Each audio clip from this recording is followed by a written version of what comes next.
众朋友，欢迎您持续加入新闻大白话，我是今天节目主持李作恒，来欢迎这一节要参与我们讨论的来宾。首先是国际政治专家赖元谦的老师，主持人好，观众朋友大家好。国际战略学者林玉芳，大家好。淡大财经系教授聂建中，主持人各位观众大家好。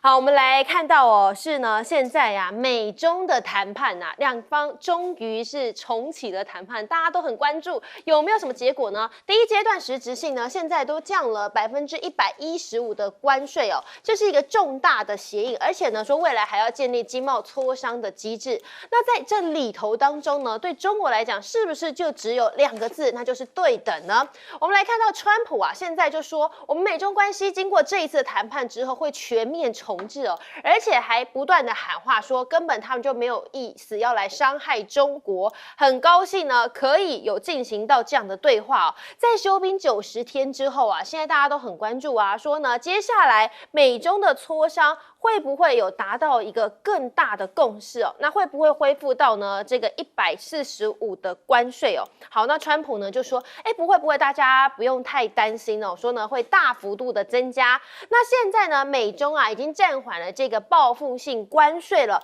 川普呢更提案哦，说我们接下来啊希望可以跟习近平通话。最大的目标是我们要打开中国大陆的市场，但是实质到底如何打开，现在看起来川普的回答还是没有比较具体的。好，那为什么呢？我们看为什么川普现在被视作说他的态度也放软呢？恐怕还是因为中国手握稀土这个筹码这张牌。好，我们看到川普啊就暗示哦，他说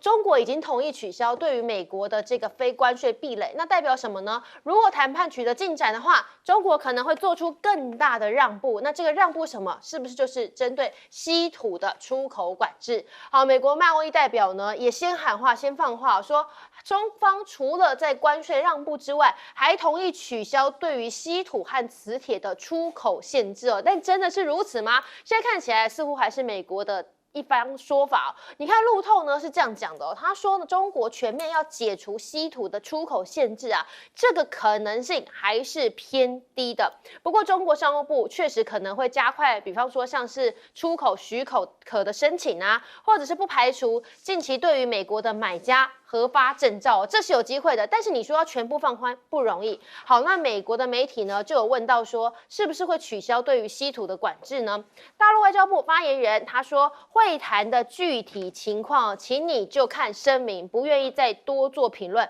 但是似乎我们可以从央视哦，它里头提到的，说中国对于稀土的出口管制呢，还在进行当中，这也就是代表说什么？中国可能对于这个议题是不会轻易的做出退让的。好，不过从这一次啊贸易战来讲呢，虽然说现在中美贸易战看似是暂时的画下一个逗号哦，但是你看这就凸显什么呢？好，评论就认为说，这个日内瓦协议堪称是美国的一场全面撤退，这是证明说习近平的强力报复决定是正确的。好，另外呢还说这个标榜交易艺术的总统啊，他采用什么？他制造了一个贸易上的一个冲突哦，所以呢，这种危机的策略，希望借此可以获得全球对于经济的让步，尤其是中国。但是他面对的是一个实力相当，而且呢，或许啦更愿意忍受痛苦的一个经济大国的时候呢，这意味着呢，川普选择了退让。也宣布说，中国同意和他一起坐在谈判桌前是一场胜利哦。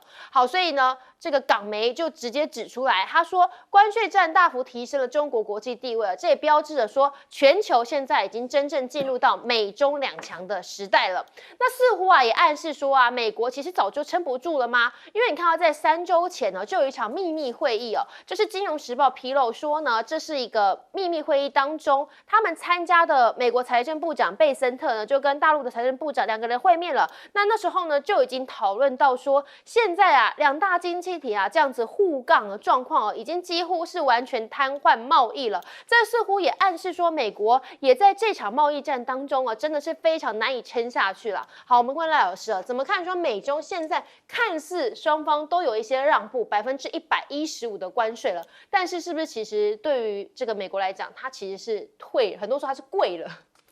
可以这么说了，跪趴了哦。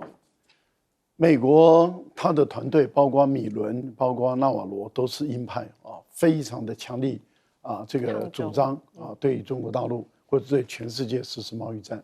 我觉得他们低估了中国大陆的一个从2018年一直到现在啊，他们经历过一次以后他们的准备期，他们低估了，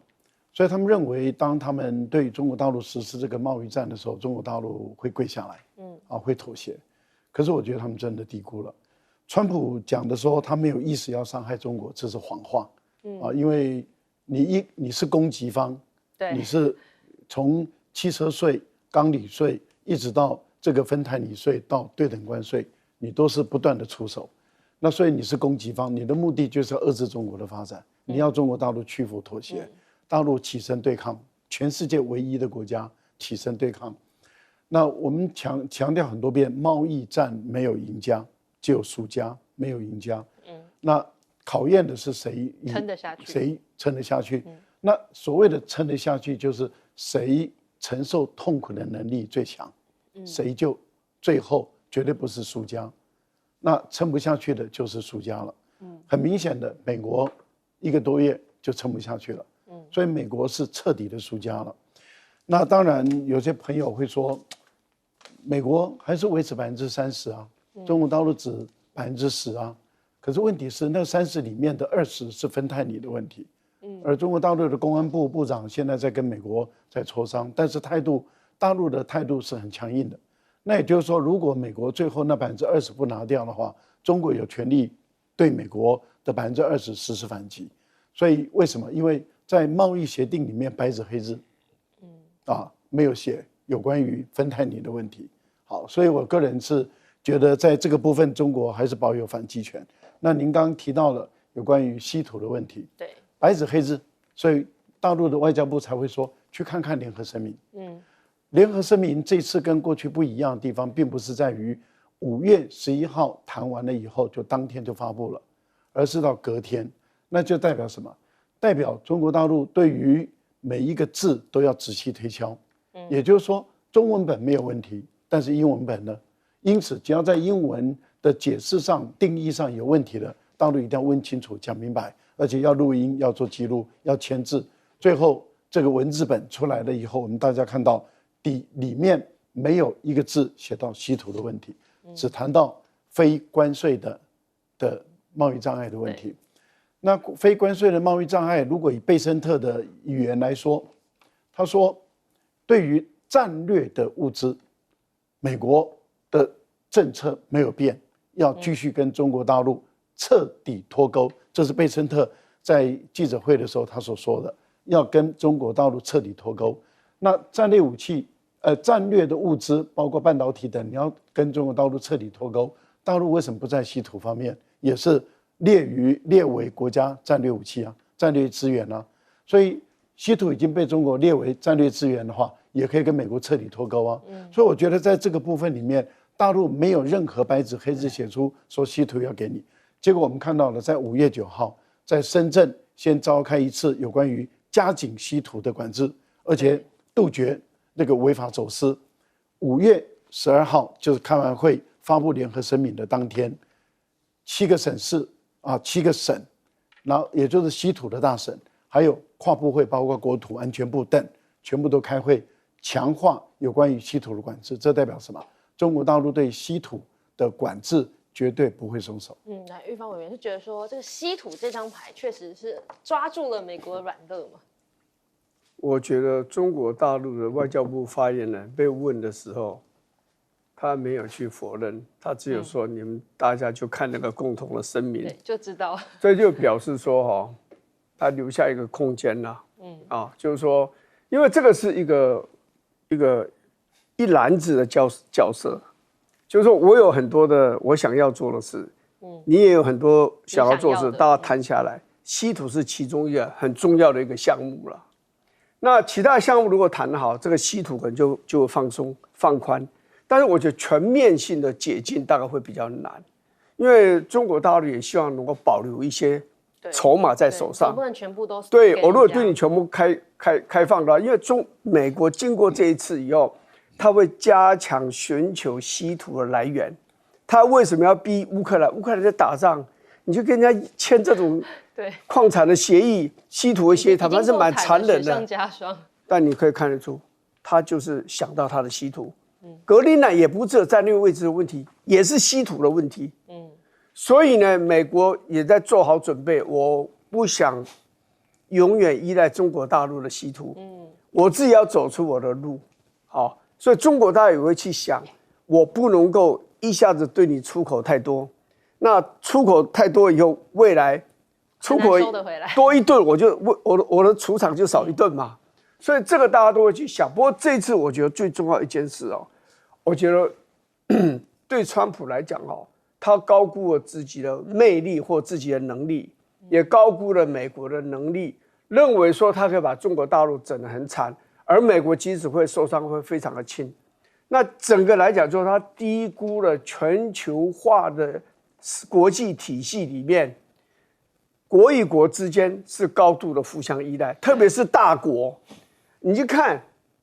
表面上美国结合了西方的国家，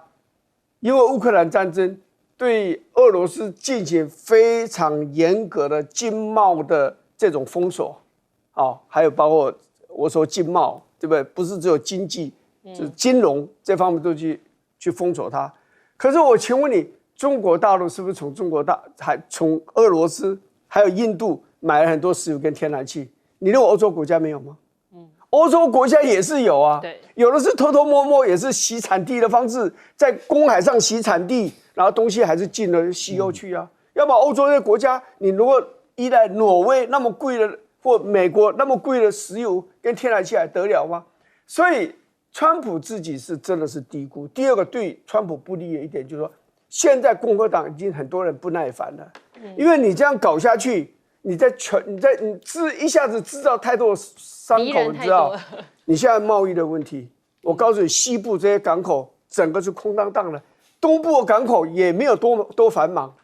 你这样搞下去的话，这些人他们要大部分都是要期中选举了，期中选举选州长、选众议员、选参议员，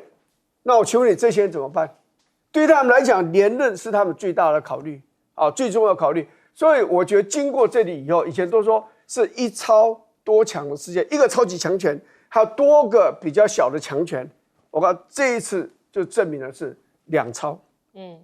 或是两元，或是两极的国际体系慢慢形成了，或是快速形成了。但是的确，美国还是这两极里面比较强大的那一个，但是这个差距是在缩小的，并没有扩大。来，聂老师。是的，我觉得在一个拳击赛里面有一个拳王，他自以为很厉害，就像刚刚我们的牛人讲的，高估了自己，所有人都可以被他轻易打倒，但他也知道有一个对手非常厉害，他觉得我只要耍点技巧就可以帮你绊倒，殊不知他现在已经打不过，他不知道。我现在从经济和稀土两边我切开谈，第一个，我们可以很清楚知道，美国是一个遇弱则强，所有人来 kiss my ass， 我多强啊，我甚至不尊重、不体面。完全不在乎人家的话语，一一的讲给人家，让人家丢脸，人家照常来，对，羞辱的这样，怎么 knees your bend 就 bend your knees 什么跪的都来，他是这样的一个非常自信的一个高估自己的人，可他愈强就弱了，但他该死的玩梭哈的时候，他还是要把自己的牌喊得很大，觉得我还是很强，他先吓对方。我先讲一下，其实，在日内瓦瑞士这次会议Bessent 其实讲得很清楚，他有两件事，第一个他说，现在两国经济都很受伤。他绝对不是讲中国，所以他说无意让中国受伤害，那是假的，没有无意，就是要让中国伤害。那现在是因为中国已经很严重的伤害，的确这是事实。可是美国严重，他说我们各自皆无法承受，所以现在就是经济承压的比赛。对，美国慢慢输了，慢慢输了，我再磕你更高哦，你再来我磕你1000哦，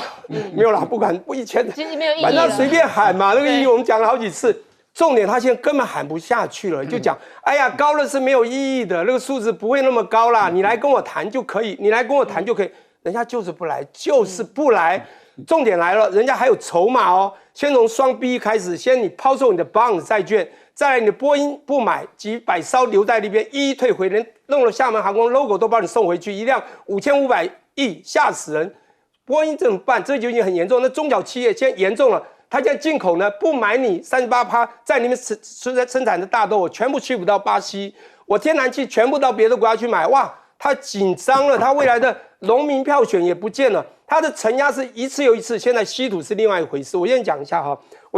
这一次呢非常清楚。贝森特讲第二件事，他说他怕惹恼中国，他又讲这句话，你去查。第二个呢，他当然也希望中国跟他和好互惠，希望中国能够把制造带过来，因为他商品的价格上的东西也没了。这一点是事实，即便他是川普的中心内阁，我必须讲，这次遇到大麻烦，因为中国是用遇弱则弱，遇强则强，说战争是你要引起的，不管贸易战、关税战或其他任何形式战争，我跟你奉陪到底，4个字这么简单。最后稀土是什么呢？是类似王牌，稀土是化学元素很多种里面都可以提炼出来，可以制造高精密科技，让你所有的航太军事都能够稳操胜算的东西。中国的加工力、开采力已经在世界第一。不管你蕴含量也是很高，70%多，但是今天不管你美国怎么样去做，你的加工力这个矿产已经输了，所以这时候呢，中国拿翘了，这个筹码太大了，这个筹码不会让你马上停，也不会去在这时候交换呐。现在交换还是经济利益的问题，就是把你115%降下来，打回到川普1.0版的原点而已，10%、30%就是这样子而已。重点是稀土这个东西，中国不会放。你记不记得中国当时在南韩洗产地哦？不让你到美国，又到印度，你只要买美国的波音10艘，我就帮你洗产地哦，不让你洗产地哦。所以美国碰到这个大麻烦，也想跟他谈不了，这个会是后面的筹码，是未来的底牌和王牌。对，刚刚老师都讲到说，现在就是中美现在在压力竞赛哦，看看谁能够承受压力的这个值比较高。就我们就看到为什么这样呢？你看川普确实现在已经面临到一个非常大的窘境了。怎么说呢？因为包含你看美国的药价现在赶快宣布了，因为民生物价真的是涨太多了，所以他就赶快说我要先解决药的问题。美国的药品价格要降低59%。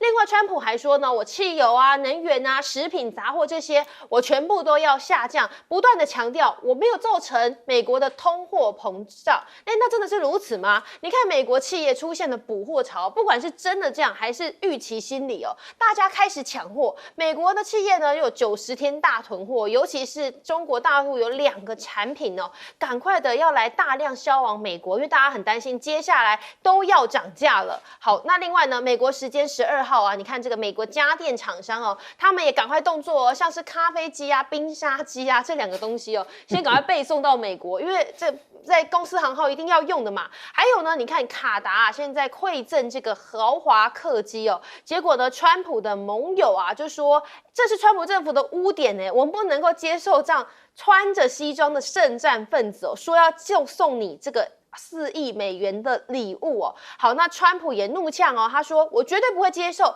这样子的提议哦。他说他不想要免费非常昂贵的飞机，他说这个蠢蛋啊才会不收哦。好，那你看呢，这个川普现在看起来跟自家人啊这个态度啊就是108000里的不一样，但是川普自己呢家族却是赚饱饱。你看这个共进晚餐啊，川普 fans 哦，他们这个买迷因币前220名的买家一共就砸下了45亿元，就是要来跟川普一起吃一顿饭。另外是呢，你看川普家族他们的比特币事业也是大赚一波，12号甚至还宣布说计划透过合并就要在纽约的证交所来上市了。好，4月份的时候，当时就已经有外媒曝光，川普家族在还没有实施全面监管之前哦，他们就已经全面插旗加密货币的领域了，在光是账面获利哦就已经高达10亿美元，还不说到了现在已经过了1个月时间，搞不好还更多了。好，美国的这个经济学者，他也是诺贝尔的经济学家，他就说，如果我们是一个严肃的国家的话，那其实川普啊这种加密货币的腐败行径哦，早就应该要被弹劾、被撤职了。你身为总统，怎么会在炒这个加密货币呢？可是呢，川普呢在经济方面自己家族赚钱哦，对于非法移民却是呢非常的严厉哦。好，今天发布的数据就显示说，川普在第2任的任期，他是用军机来遣返移民，成本呢每小时来到26277块美元，相当于新台币80万元哦，总花费相当于新台币6.4亿哦，就是要把这些移民赶出去。好，可是美国呢，除了自己的内忧之外呢，后院现在也很担心了。经济学人就指出说，美国和拉美和中国的经贸关系啊持续的扩张，民调更显示说，在拉美当地对于中国的好感度飙升，所以呢，美国和自家后院关系恐怕会在这场地缘竞争当中节节败退。好，我们看到确实有一个中拉会议在今天北京来举行了。习近平呢就说，我们在关税贸易战当中是没有赢家的，所以中方愿意跟拉美一起来共建中拉命运共同体。好，王毅呢甚至直言说呢，中国对于拉美和加勒比地区的投资呢，不会附带任何的政治条件完全就是配合他们的需求，还说呢，这是配合他们的发展赋能。反观个别大国，虽然没有点名当然大家都知道是在讲谁。他说，在拉美地区的所作所为却是只带来负面的能量好，赖老师怎么看？现在川普是四面楚歌了吗？川普对于全世界都课关税。钢铝、汽车对于加拿大跟墨西哥还有大陆还有芬太尼非法移民，然后再对等关税10%，哪有说国内物价不涨的道理？你全部都课关税，美国又是全世界最大的消费市场，所以你所有的产品进入美国的时候都要课关税，而那个关税都是进口商吸收，连美国的财政部部长都不敢说这个不是美国吸收。因为川普说不是美国人吸收，但是大家都知道是进口商吸收，进口商吸收就转化给消费者嘛。可是当记者问到贝森特的时候，贝森特打死不说这是出口商吸收，因为很明显的就是进口商吸收。那这样的情形，当然物价就上涨嘛。可是问题是，川普最不应该的是在哪里？他把他的国防经费从8000多亿提升到1万多亿美元。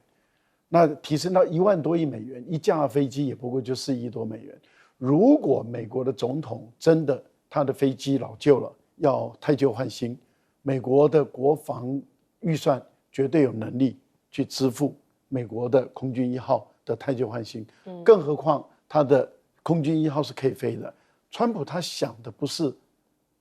那一架飞机，他想的是他卸任以后他要那一架飞机，这个才过分了。你怎么可以把他因为你是美国总统而送给你的礼物，然后他脑袋想的却是说我卸任以后这是我个人的礼物，然后我把它带回家，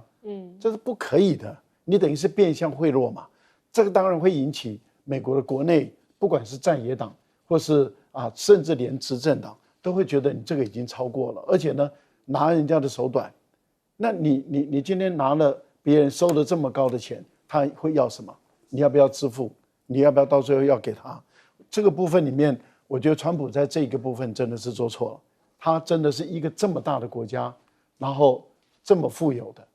他怎么可以贪这个小便宜？只贪个人的便宜。一旦他个人，而且他的家族已经在他任内上来100多天，已经捞了不少钱了，已经光明正大的这样大捞特捞这些什么川普币啦，什么各种币。他已经捞了不知道多少钱，他还想再去捞这架飞机，我觉得这个对于美国来讲会是一个非常大的一个影响。拉丁美洲最近因为开会是开2天嘛，部长级的会议，那有很多的元首，像巴西的国家元首，像这个哥伦比亚的他们的国家元首都到了中国大陆去。那习近平去这个部长会议的时候演讲，就提出中国跟拉丁美洲的未来的关系。目前中国大陆是拉丁美洲的第1大贸易伙伴，不是美国了。过去是美国，现在中国大陆已经取代美国。那所以大陆对于拉丁美洲的影响力已经高过于美国的影响力。美国他现在对拉丁美洲采用的就是霸道嘛，也就是他看上巴拿马运河就想把人家抢走，他用抢的。然后对哥伦比亚或是对于这个拉丁美洲很多的国家，他就直接就武力就进来了。中国大陆不是，他的5大工程，这个5大工程建设是3年内要完成。这代表什么？代表党政的交流要是体制化了，然后发展建设，一带一路要体制化。还有一个就是大量的培养讲中文的老师，还有大量的那么派遣留学生到中国来留学。我觉得中国大陆对于美国的后院的经略经营已经是非常台面化了。对，这可能会导致美方在这个地缘政治节节败退嘛，玉芳委员。对，因为对中国大陆来讲，拉美地区本来在它这个立国之初，它就极力争取的亚拉非这些所谓开发中的国家，它就拉拢这个，因为它被围堵嘛，它要这个，而且跟俄国后来苏联也叫俄嘛，所以他认为这些国家是他很重要的这样的一个争取的对象。这样，那中国大陆后来呢，我这个比较具体的看法，美国对中国大陆在它的后院的这样的一个加强经贸啦、外交这种合作，会不会很介意？当然是很介意。你看，这是为什么巴拿马的问题会这样子的严重，对不对？为什么李嘉诚的这个他们的公司在巴拿马的这个港口要卖出来？当然还加上其他世界上很多国家的这种港口，它一并卖出去了，特别在欧洲的。最重要就是美国认为说，这些虽然是私人的公司，香港的这个商人李嘉诚的公司，但中国大陆绝对有影响的能力。对他来讲，巴拿马运河是一个很重要的一个命脉，对他来讲是大西洋通往这个太平洋的最快的这样的一个水道，所以他要去逼这个巴拿马这个要把这个港口要收回，而且呢，希望能够允许他去驻军等等。他最主要目的要对付的对象就是中国大陆嘛。他觉得中国大陆在拉丁美洲拓展的速度、拓展影响力的速度太快了。比如在秘鲁建这个港口然后呢，他也有成立这个所谓的卫星的这种追踪站在这个拉丁美洲。所以对他来讲，你就威胁到我，而且俄国只有争取到一个古巴，了不起是个古巴跟他比较亲密，可是中国大陆的那个经贸的力量太大了，他跟很多的国家都可以建立很亲密的关系，比如说巴西买你的大豆，那阿根廷买你的牛肉，然后秘鲁我帮你这个建这个港口，所以他的经贸是他最大的后盾，不纯粹。我认为不是军事的力量，其实中国大陆跟拉丁美洲的军事的关系，我认为还是很薄弱、很脆弱的。它主要是它庞大的市场，中国大陆提供的市场，比如巴西的黄豆，这个阿根廷的这个牛肉，还有像秘鲁他们的什么，包括什么蓝莓啦、洛梨这些东西，它提供很大的市场。而这些拉丁美洲这些国家，坦白讲，经济上都不是太成功。他们就急着到处去找市场，来这个加强他的这样一个外销，所以很简单，他跟美国买了很多黄豆嘛，那这个大家既然前阵子大家闹翻，他就跟巴西采购更多的黄豆这个牛肉也是这样子所以对美国来讲，中国大陆的确是一个他成为世界的霸主以来这么多年以来。是最头痛、最认真要考虑、要对付的这样一个对象，否则巴拿马问题，小小一个巴拿马的问题，为什么搞得这个样子？最后看得出，在美国的战略家，在美国的这个所谓的这个执政者，在心目中，他们是视中国大陆为最大挑战者。你已经进入我的后院了。来，念老师怎么看美国的内忧外患 ？OK， 那个这一次我们讲时空背景真的不太一样现在川普呢，还用过去他最欣赏的总统人 Reagan 嘛，在1980年代，他很多政策是学他的，包括 MAGA 也是从他那里话语套过来的。他还沉醉在美国当然美国还是 Great America 没错，但他在国际间的分量、力量已经大不如前。我们光看好多事件就知道，俄乌战争，我说要马上停火，好，我现在100日停火，请问结果如何？没有啊。你今天以哈战争，你动作了多少？也没有啊。印巴战争，你今天一开始说你要让它停，然后后来又说跟你无关，现在又喊了说，你们2个要停火，要不然我不跟你做贸易。他现在只能在旁边敲边鼓了，有一点是这样。其实他是有力量，但他发觉他现在每次进去的时候，都发觉得不到他要得的结果，反而更难看。就像这次我听说，就法国现在希望印度不要再把他们的标风、阵风再拿出去飞一样，要不然你打掉就很难看，所以他也不敢再去不断的去说我要做这样，我要做这样。他发觉他的不对了。还有包括 Miron 在那个所谓的你知道这个拉狗这个Accord 这个所谓的我们讲海湖山庄协议里面想学广场协议，要别的国家升值，的确。我们的确升值了，可是人升多少，我是质疑的啦。所以，请观众也当然不一定要完全相信我。美国的实力已经不像过去能够叫别人做到美国、日本从260升到120就升120，不可能。所以当时呼声台湾升到13.3，没有那么严重。现在有点太急升，有一点就是像挤兑一样的模式。还有，我先讲一下，就是这一开始这边讲到说，这次呢降了115%，现在好多的产业开始急着买货卖货，有没有？想卖的卖，想买的买。就开始有随时大个囤货，囤90天。请问90天以后就会又开始回来吗？这不一定，请大家也不要那么急。当然更不要急是短波的金融操作。当然大家知道，一降低115%，大家昨天我学员到我家就是老师明天一定大涨，说当然会大涨，但就涨1-2天嘛。所以这个东西很明显就是人云亦云，就是人跟着走的嘛。就我们叫herding这个 effect， 就是羊群效应。所以我觉得大家一定要非常清楚看到一些事实。我先讲最后一个，就美国的实力哈，拉帮结派、呼朋引伴是两国大国都想要的。从2003年10月1号，当金砖4国被99号公报公布出来之后，其实我们金砖这个 BRICS 4个国家被大家看到。2019年开了金砖会议之后，在2021年加进南非成5国之后，后来就在那时候成立了 G20 的会议了，拉进来包括欧盟国家。这时候每次开会就是2个国家，从2011年到现在都是 G2。只是现在的G2不是以前美国说了就算，那只老鹰就是力量比较大，就是喊到龙会稍微的让一下。现在龙已经就是我们讲这次就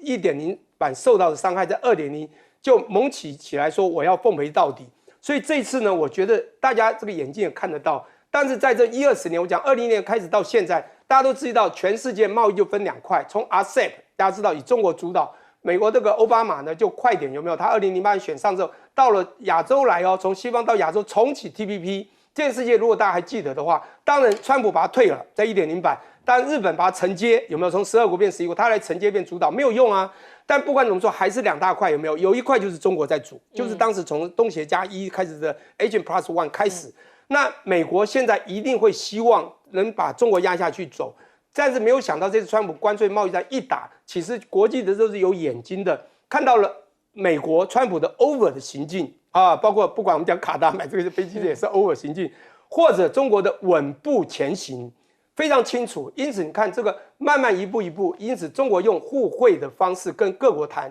在东南亚也好，在中东欧也好，甚至刚讲拉丁美洲，最近在胜利日俄国的5月9号胜利日所看到的，你也看到巴西，看到哥伦比亚等等，刚才讲到阿根廷，你就知道了，这时候未来的拉帮结派谁会赢？所以川普的 over 行径如果再继续下去，再强的美国霸权也可能会慢慢失落。老师先帮我们预言哦。好，接下来带大家来看呢，是在印巴的冲突。我刚刚其实有先提到了印巴冲突哦。好，但是现在呢，终于是暂时的停歇了，但是呢，讲是暂时，因为也不知道接下来会不会再重启战火。不过至少呢，在宣布停火之后，你可以看到印度也证实说，确实呢，整个攻势是稍微停止之后呢，他们重开了32座的机场，马上啊，这个效应也反映在股市上哦。你看印度跟巴基斯坦的这个股市呢，都在5月12号强势上涨，尤其巴基斯坦呢，是一度指数飙升9.2%，创下了2008年以来的一个最大涨幅哦。好，另外印度大盘的这个指数呢，也同样都是上涨的，那接下来可能还会持续来有更大的涨幅。不过呢，你看印度哦，很多的媒体呢，他们都援引了军方的讯息，说印巴军事行动总指挥哦，是因为在5月12号进行了电话的谈话之后，讨论了停火承诺，那双方是同意互不采取侵略性敌对行动或是一枪不发，而且呢，考虑要立即进行确保减少边境和前沿地区的驻军。不过，当然这对人民来讲至少有停火嘛，可是好消息。难道现在莫迪是把它变成丧事喜办吗？我们就来看哦，莫迪呢，他现在就说，目前只是暂时停止军事行动哦，接下来赶快呢站出来哦，这是他在冲突之后第一次的公开演说哦。5月6号呢，我们就来还原一下，印军呢是描瞄准了巴基斯坦的境内恐怖基础的设施，以及印度的行动呢，当时是让巴基斯坦相当的震惊哦。那在印度军队呢袭击之后啊，巴基斯坦5月10号有主动联系提出停火的要求，甚至也向全球来求援哦。不过你看印度呢，接下来是不是要来封锁更多的账户呢？印度开始加强资讯管理了吗？这是为了要稳定民心吗？不过你看巴基斯坦呢，现在就是大动作因为他们把所有的作战细节就是我也没有在怕你知道，一次的公开你看包含像是这个联合作战指挥室的内部照片啊，它就是要告诉你说我们已经是很高度资讯化、科技化了。好，那另外呢是你看到还有这个标风战机巴基斯坦呢就公开指出说，印度先发射空对地武器之后那他们呢也随即就有反击的动作，把原先的贺祖升级呢变成是确保击杀目标可以避免他们的损失，而且呢首要的目标就是锁定印军宣称可以改变战场的这个标风战机他说最后还真的成功击落了3架。那煞有其事还有公布了这个空战的细节包含说呢在12点10分的时候他们是怎么样的集结出动了2分钟待命战机，另外呢在过了13分钟之后随即就升空就位，相当的详细而且巴基斯坦还在记者会上直接公开了他们截获的这个印度标风战机当时编队的通话录音这作为说他真的有拿到一些战果的一个证据就我不是空穴来风，是真的有凭有据的。好，巴国的空军发言人就说，你在这个对话当中呢，就可以听到印度的军队是有多么紧张当时你可以感受到他的惊慌失措，这当然也是要强化自己的士气啦。好，那巴国确实现在看起来空战的实力巴加可能对他本来也是会觉得有点担心，不过现在看起来是不容小觑。巴基斯坦呢，把预警机作战飞机变成是一个完整的作战体系这个等于是我发现你就立刻摧毁好，那其中就可以看到歼14战机呢发挥了一个舰战优势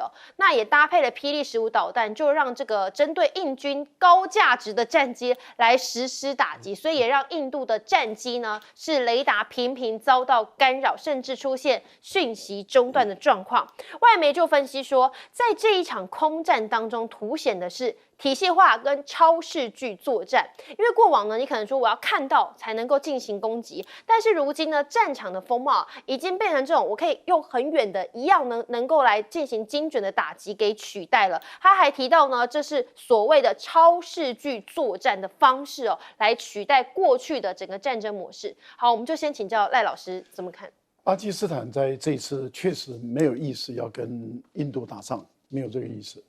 因为他认为4月22号的恐怖主义的攻击不是他做的，也不是他跟他的情报单位受益的，所以他一直主张要联合国那么直接成立第三方来调查。那印度是想要打，所以一方不想打，一方是要借这个机会要打。结果不想打的被迫反击了因为他等到印度由空中对地面发动攻击之后，他开始进行反击战，所以他已经有了这个战场的一个正义性，就我们讲的正义之战，因为他是被迫反击。那一旦要反击的话，那当然就要挑他们最强的战机打，就是阵风战机。印度的相关的空军的部门的负责人，他们有宣布说，他们本来还可以打掉更多的，但是他们并不想造成太大的伤害，所以他们是要嚇阻住印度，说你打不赢我的，退吧。那印度想打的时候，结果打得自己头破血流这次被0-5还有1架无人机就是0-6被很 K， 这个对印度来讲颜面无光，而且对飞行员来说形成了极大的恐惧。这个最终的结论在哪里？是因为我们看到巴基斯坦的总统在对全国人民发表演说的时候，特别强调说他要感谢中国，没有中国的协助帮忙，那么他们印度不可能，巴基斯坦不可能有这么漂亮的战果。那整个原来是中国大陆卖给巴基斯坦的是系统性的武器，而印度像法国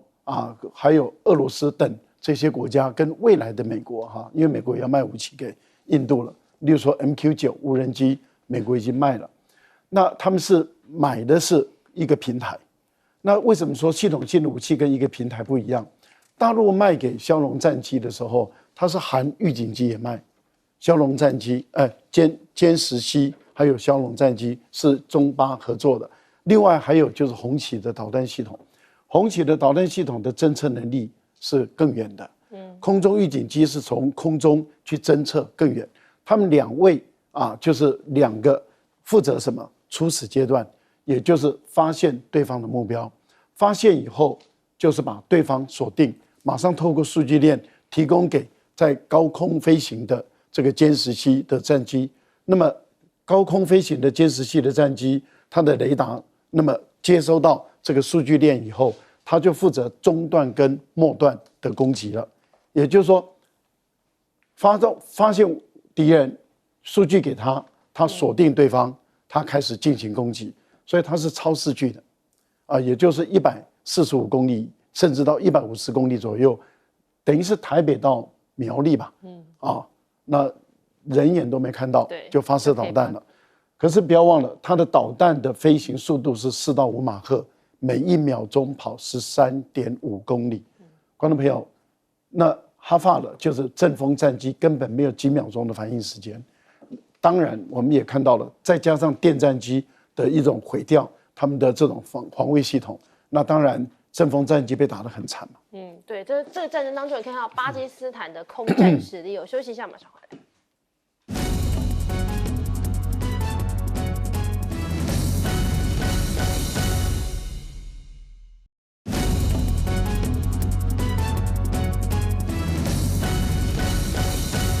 欢迎回来，新闻大白话。预防委员怎么看说印巴冲突现在好不容易终于暂时的停歇？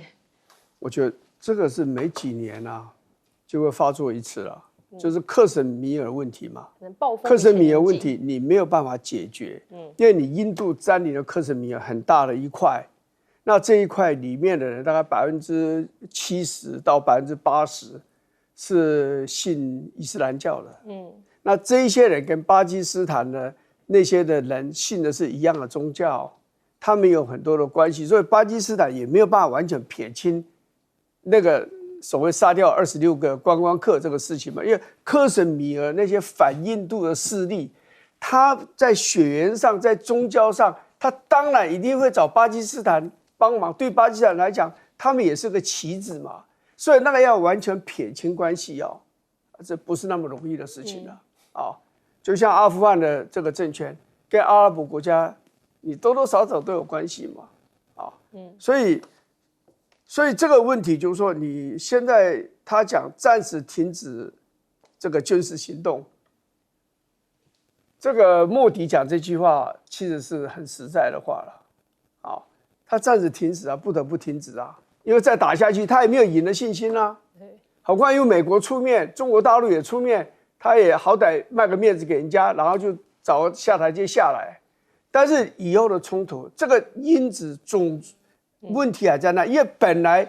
印度所托管的也不是托管，他现在所占领的克什米尔这个地区本来他们享有相当大的政治的自主权，谁把他们给这个权利收走了？就是莫迪嘛。所以他们对莫迪当然非常痛恨嘛。这个权利还给他们以后。他们的仇恨心才会下降，但是还给他可能性是0嘛？这里可以预见的一件事情印度会不会就此罢休？不会，他会加强他的军事的现代化，只不过法国、俄国会快速的退出。未来他的军事现代化主要力量会来自美国，美国会告诉他：你靠俄国没有用，你靠这个法国没有用，他们的飞机这次。你们的飞机都被打了，所以你未来就只有依赖我，我来协助你们，就这样子了。对，所以接下来风波可能还会持续不断。休息一下，马上回来。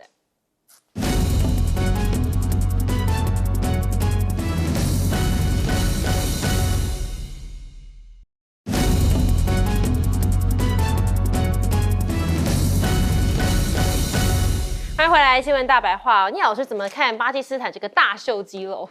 大秀肌肉，这是真的很精彩了。我们讲印巴之后的后面，我们讲有人说中国他这个没有实战经验，所以他打不了仗。结果这次呢，巴基斯坦当然就讲得非常清楚，说这次呢还好拜这个中国在后面军事武力之赐哈，使他们有现在这样的一个战胜的这辉煌成果。但我必须这样讲一下，就是说，因为我觉得啊，这个中国就像躲在这个健身房里面不断勤练身体的一个原来很标瘦的这个小孩，就后来大家不知道他走出了健身房之后，一脱了西装是这么的肌肉这么雄厚，叫大秀肌肉。对。好，我现在要讲的就是说，不打不知道，一打才知道。这次一打才就发现到，不管是歼10、C1，或者是这个标风，其实在大家认定都是所谓的什么，也就是我们讲说这个空战机的4.5代或4代诸如此类的。但要讲说它的性能到底谁是不是歼10一定比较强，我不敢说。但是我觉得中国是配套它后面的 AI 科技，因为它现在强调它有北斗的这精准的定位，还有 AI 的精准打击啊，